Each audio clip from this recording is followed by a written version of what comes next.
Sa isang barangay sa Quezon City, wala mang bahay kubo. Ang halaman do'y sari-sari. Ang tinatawag na urban farming sa unang balita ni Cesar Apolinario.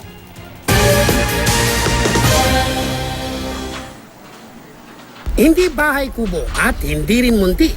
Konkreto kasing gusali na may 3 palapag ang bahay ng isang empleyado ng Barangay Holy Spirit, Quezon City. Pero ang halaman dito, sari-sari.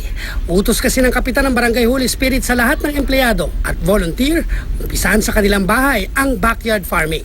Kaya ang purok leader na si Jun Andres, kahit walang hardin at konkreto ang bahay, may tanim na ubas na namumunga pa. Kuha ko isa.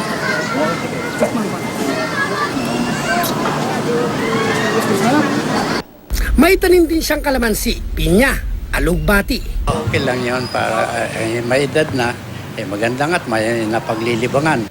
Ang head ng sports committee ng barangay, wala raw espasyo sa bahay kaya sa bubong ng stage siya nagtanim.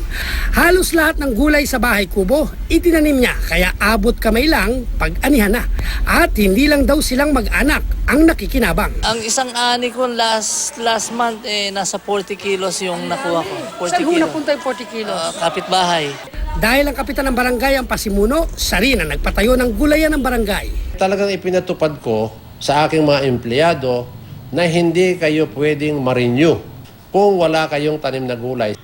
Hindi lang mga empleyado ang nahawa sa pagkatanim dahil ang 7,000 residente sa barangay na beneficiary ng 4Ps, nabahagian ng mga binhi ng gulay. Para sa unang balita, Cesar Apolinario reporting.